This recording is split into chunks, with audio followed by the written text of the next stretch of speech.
All right, everybody, welcome back to the Titans Table for Two in the two-tone blue. That's Andrew, And that's Christian. and we got a big week three coming up after a couple disappointing weeks. I don't think that I can find a Titans fan to disagree with me on the fact that I don't think we foresaw that going the way that it did. But we have an opportunity right here, and I guess if you want to, we'll get the big elephant out of the room, out of the way. Malik Willis coming back to town, man. Returning to the Titans after being gone only a couple weeks via trade. Had a good game last week. Not a big game necessarily, but a good game. Didn't make any mistakes. Better than we could say for Levis, to be honest. And I'm not being smart saying that. But, no interceptions, a touchdown. Didn't throw the ball a whole lot of times, but threw it efficiently.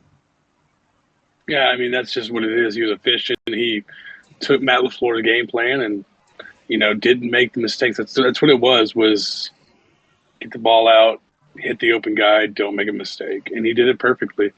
Um, and I'm a Malik fan. I mean, Me too. I do think Levis was the right choice, obviously, but I want the guy to succeed. He's just a really humble, good guy. Hmm. Even he was asked, I think yesterday, about being like a revenge game, and he was just very like respectful, and he has nothing but respect for the organization and Miss Amy, and Hmm. dropped her, and just a good guy. So good for Yeah. him. I hope he succeeds. Except for this weekend, Yeah. you know, Yeah. Other than this week. Well, yeah, they've. it would be bad for us to lose to him. Yeah, they would be bad. I think a lot of talk about that and stuff. I've even seen people go as far as saying that some people should be fired You're fired. if Malik Willis Yeah, comes into town and beats us. I don't know if I'd go quite that far, but yeah, yeah, they're talking like Jordan Love could possibly play. I think that's just kind of football talk. I think that's just trying to smoke and kind of. mirrors. Yeah, I don't foresee them trying to throw their quarterback out there after Malik had a good game and got a W under his belt. While he's gone, there's no reason to rush him back, especially against the Titans O line that's struggling a little bit. So um, I don't foresee him. I do think it is going to be Malik. We'll see kind of what happens, but I don't think they're pulling the wool over our eyes on that one. But just a moment, let's kind of you touched on him a little bit. Another person we have to give a lot of credit to is Matt LaFleur, another familiar face here in Tennessee. He's done an excellent job. He had an excellent game plan. Some, people are saying it's almost high school ball. Yeah, A very simplified version of offense or style of offense, but it was effective. And I mean, Matt LaFleur did a good job, I think, of getting Malik ready and having a game plan for him. And I just think this Packers team is well coached in general, anyway. So a little bit about him and a familiar yeah. face to us. Matt LaFleur obviously is a great offensive mind. We knew it when he was here. I don't think anybody expected him to be here long when he came here. I Hmm. think we were always kind of like that stepping stone for him to become a head coach. And it happened maybe faster than some people thought, but that was always his goal. Get out from under Sean McVay, get somewhere where he can actually be the one calling the plays and Hmm. move up. And I mean, and that was at a point in time where you could have been a shoe shiner for Sean McVay and you were going to get a job. If your name was connected Yeah, to Sean McVay at all, you were getting looked yeah, at. But I mean, call it high school, call it, you know, mediocre, whatever you want to call it. It was the correct game plan for Malik, who had only been there for 3 weeks. He was learning yeah, a whole different scheme and everything. He put Malik in great positions, and Malik succeeded. And I mean, I don't think there's anything wrong with that. If it works, it yeah. works. And it was a simple offense, a lot of single wing, a lot of screen passes, a lot of designed plays to go to guys specifically in certain areas. But he Ran still the you ball a can't. lot. He did a good job though. You can't. He did a good job with what he was given to do, and he did his job. But on the other end of that, I think that they're going to have a little bit of a tough test against the Tennessee defense because Tennessee defense has been really, really good. They're one. I mean, they had a weak moment last week with the Jets. couple of touchdown drives or whatever, but they've been good overall. If our Yeah, offense can hold up their end of the bargain, it's a lot different game. We can't. There's not a lot of bad to say about the defense. A lot of guys stepped up last week. Kenneth Murray, Roger McCreary, Jeffrey Simmons, Tavondre Sweat, and Harold Landry. Excellent. So yeah, I think that we're gonna. I do think that we're gonna make it a little tough on Malik especially if we can force him to throw the ball, because I don't know if they're going to be able to run 53 times against that Titans defense. yeah, yeah. Not with that efficiency. You're looking at one of the worst, if not the worst, run defense in the league to a defense that's top 10 in every category when it comes to yards allowed. Mm-hmm. No, I don't think you're going to be able to run the ball that many times if you were to stick to the run that much against our defense. Yeah, we're pretty good against the run right now, and the pass. yeah, it's Both. good I mean, overall, really. we're good. Yeah. Yeah, And so I mean, I don't even think you'd have 53 opportunities to run it against us right now. no. So Sounds like a lot of 3 and outs. yeah, a lot of 3 and outs and stuff. So yeah, I mean the Titans. It's tough. The start we've had with as good as our defense has been, it's a tough pill to swallow for sure. But I think they bring it this week, and hopefully we start picking it up in that turnover game a little bit, because Yeah, that's one kind of thing the to one say thing. about them is they haven't gotten the ball. Hmm.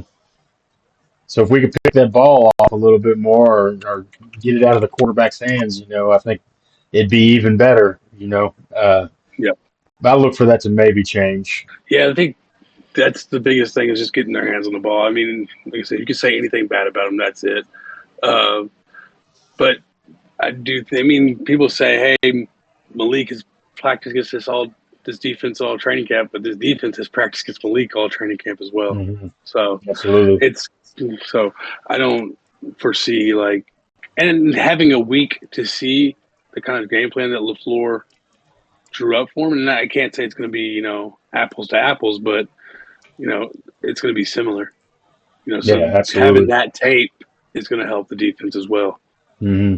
And So they're going to I'd be. look for if it's. I mean, for me, if it's Malik or a 70% Jordan Love who can't really move, I like our chances with our Yeah, defense. yeah, absolutely. I think our guys, just like Malik, will. Our guys, I think, are going to be a little extra motivated this week, and I'm Yeah, glad this week's at home as well. yeah. Got to get the crowd going this week. I mean, when it comes to the Packers defense, though, I mean, if you look at yards allowed, they're not great in any category in yards alone. But one thing they are good about is getting the ball. The exact opposite of our team, but great in yards allowed, but not great at getting the ball. They're like the yin to our yang in that Yeah, yeah. I situation. guess we can go ahead and kind of switch sides now. You got a Packers defense that, like you said, is not very good overall statistically, but they're number one in turnovers and interceptions, Yep. uh, and second in turnover differential. So Mm-hmm. literally, the turnovers are keeping Packers in games and winning them games. And it's going against a Titans team who struggled highly Yeah, on the getting their hands turnovers. on balls. Yeah, Uh, and I mean, don't let the fact that they've had those yards allowed fool you. Like they have some dogs on their defense, whether it's Yair Alexander, Preston Smith, or Sean Gary. They have some good players. Javon Bulliard. They have players. They just have been giving up yards. It's almost like a bend but don't break and forced mistakes, which yeah, we've made, unfortunately. yeah, yeah. So, um, Yeah, that's yeah, just definitely something to watch this week, with the two teams kind of being on both ends of the spectrum there with that. mm, I expect a clean game from Will Levis. Can only make the interception to Traylon doesn't bother me. The interception at the end of the Bears game where you're just trying to make a No, play and it's no, fourth no. down. That don't bother me. It's the little flip passes. Sure. You know. And getting into Levis, So I mean, there's some interesting stats on him we've kind of seen this week and stuff too. Um, when he has the clean pocket, and this is something you shared with me that Mhm. he's on target 86% of the time. And I Mhm. found today that he's actually a top five quarterback in the league with a clean pocket. If we were to just take And not clean only, pockets, yeah, go yeah, ahead. not only is he on target that much, it's with good depth. He's actually like getting like it's like 10.5 yards per attempt too. So he's on Yeah. target and he's moving the ball down the field. But you see some Hmm. of those, it's like, oh, they're on target 90%, but they only have like 2 yard depth, Hmm. or something like that. Yeah. Uh, so I mean, and that's really what it boils down to. And it's just our offensive line has not given that to him In particular, the right enough. side, Yeah, NPF again, like we said, is showing anywhere from 9 to 13 pressures. If it is 13 on that high end side, I mean that is absurd. I mean that's 911 if you've ever seen it. Hey, man, it's 911. I ain't in here, no Megalomark, man. You gonna dig boom, man, there's a fire day. I mean, yeah, um, and Dylan Radin's not too much better. So the offensive line has been a nightmare. And in my opinion, I think we're going up against the Packers front that's actually better than the two we've seen. I mean, the Bears are good and the Jets are good, but I put the Packers right up there with both of them. Um, yeah. The numbers don't show because I'm not sure. I mean, between them, there might be one sack between Preston Smith and Rashawn Gary.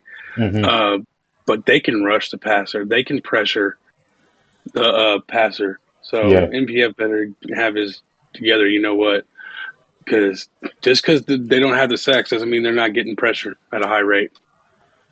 yeah, it's gonna be a long day for Will Levis if NPF has games like that all year. I mean, that was disheartening to see. So we gotta get that under control.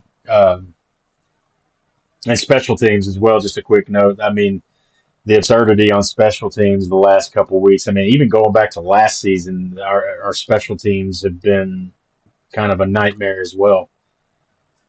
Stonehouse, poor Stonehouse, man, can't stay protected back there. Two punt blocks in 2 games, man. We can't have that a third week. I feel like I'm nervous every time we punt now. I hate it. So hopefully that gets cleaned up as well because that's not helping the situation at all, especially when they convert points off of it. Yeah, it used to be just watching a regular play. When you watch the fun now, every time they go out there to Yeah, punt the ball, I can hold my breath. but yeah, the So Titans are dead last in pass block win rate, which is just it's crazy to see after everything we saw last year. I mean, we're hoping for a little bit better year, especially with Callahan and stuff. It's just I know a lot of fans are disappointed, but it's just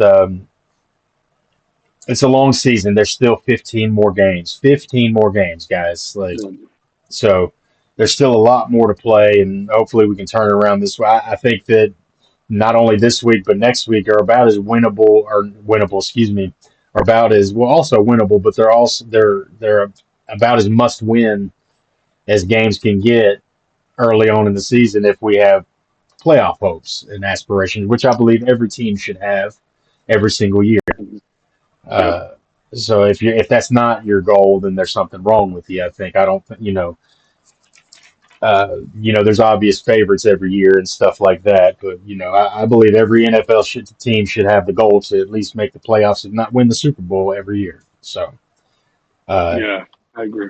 that's why we play the games. Yeah, but like when going back to the pass block rate, I mean, when your quarterback's getting pressured over 50% of the time, 53 is what I saw. And you got to imagine, even when he's not getting pressured, he's got to be a little antsy in the pocket. So they got to find a way to protect him, make him feel comfortable back there, and he'll make the throws. Yeah, I saw anywhere from 46 to 53%, depending on what analytics you follow or Yeah. what website you're on. I mean, most of their turnovers have been interceptions. So most of them obviously are coming in the passing game. And Jonathan Taylor, I think, had over 100 yards and like 12 carries. Why the Colts didn't run him more, I don't know. Yeah. Yeah. If he's getting that many yards on that many carries, I think Tony Pollard could have a big game.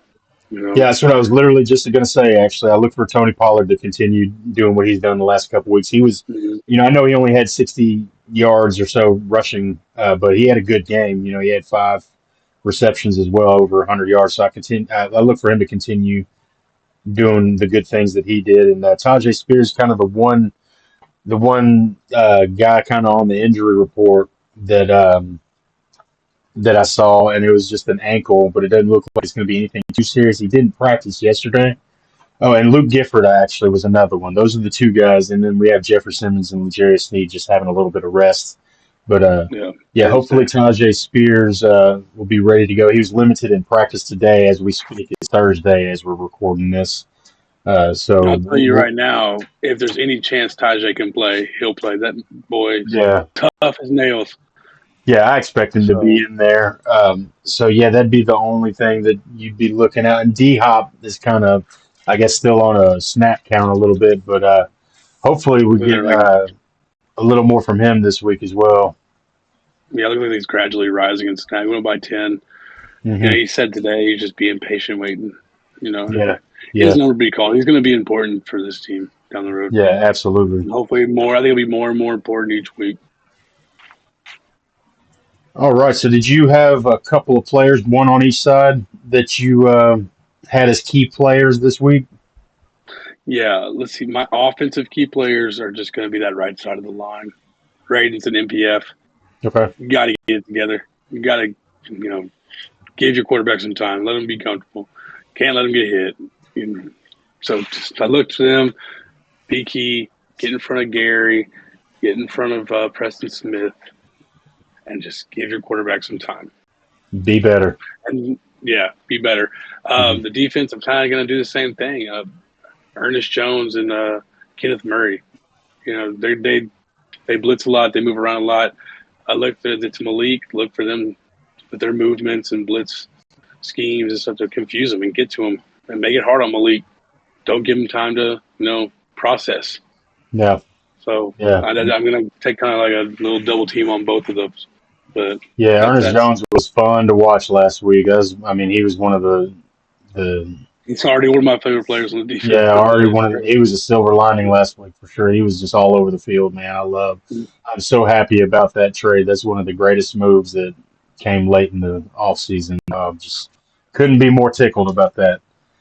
Yep. So for me on offense, I'm going to go with DeAndre Hopkins. I just mentioned him. I want him to get his first touchdown this week, and I hope he does. I know he's been on a snap count. But you got to get DeAndre Hopkins a little bit more involved, a little bit more targets, man. Just throw the ball up to him, that throw to Traylon last week, that's something I wish I'd see to Hopkins a little bit more. I don't even know if we've gotten a long ball to him yet this year. I'm not sure if he's even ran any long routes really with his MCL. So I'm hoping to see DeAndre Hopkins make a little bit more of an impact this week. And that would be my key player on offense. And then on defense, I'm going to go with what you did last week, the beef in the middle, T'Vondre Sweat and Jeffrey Simmons. We got to get to the quarterback. We got to make Malik Willis uncomfortable. We got to make him pass, but shut that run down like we've been doing, and just continue to do what we've done. And just hopefully the offense can kind of have their backs, and hold up their end of the deal in this whole thing. So I look for T'Vondre Sweat and that beef in the middle there to make an impact on Malik Willis and make him uncomfortable. It'll be great, even if Jordan Love does play. It's going to be a similar thing to Rodgers, where I don't expect him to be able to move around that great. So if it is Jordan Love, and I don't know why you would put your $55 million quarterback out there right now. Why he's hurt. Mm-hmm. Yeah, but the same concept, getting that push in the middle where he can't just step up, but he's going to have to try to move a little bit more. They're going to be huge. They're going to be huge all year, but games like absolutely. that where young quarterbacks and stuff,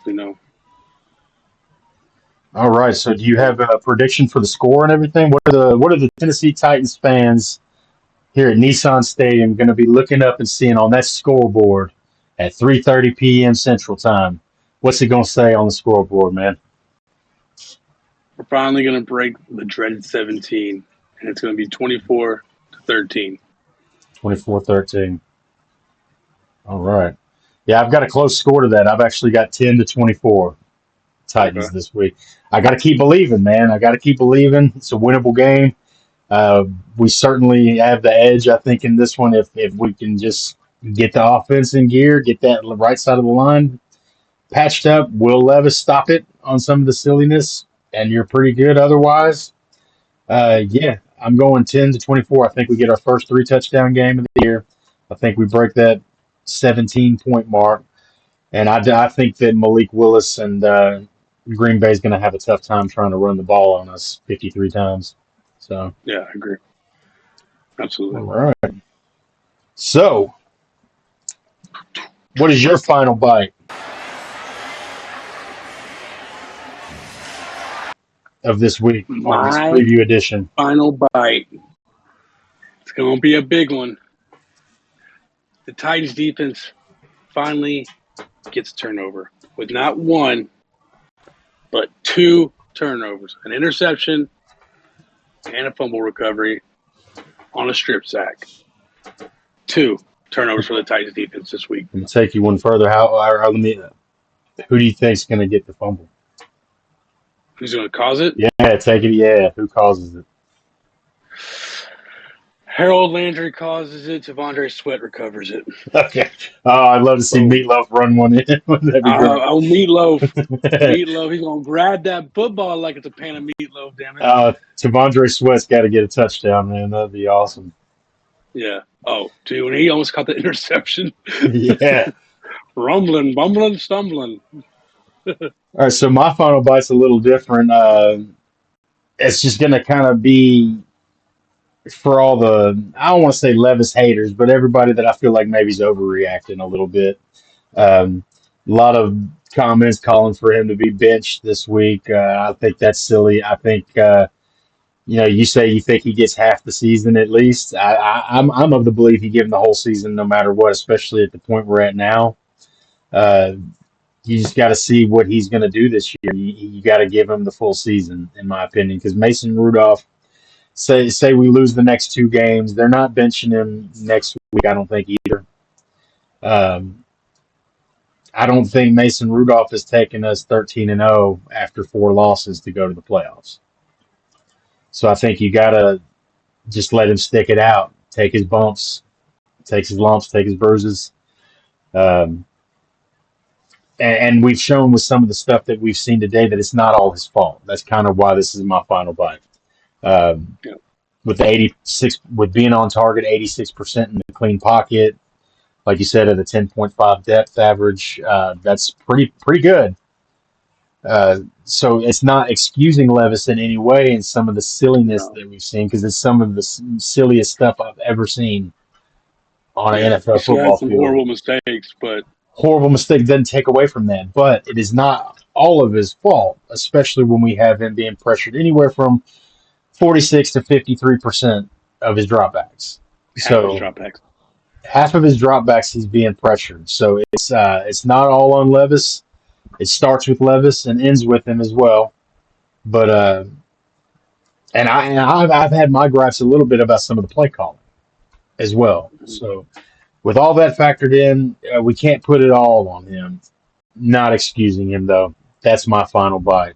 Everybody just pull on the reins a little bit and kind of relax just a little bit. We got to see what he's got. I agree 100%. All right, you full, man? I'm full. That was a big final bite. I ate every bite, man. Well, thanks for joining us. Make sure you like, subscribe, comment, give us your score predictions and what your final bite is. Make sure you come on this journey with us for the rest of the year. Tighten up that like button. Tighten up.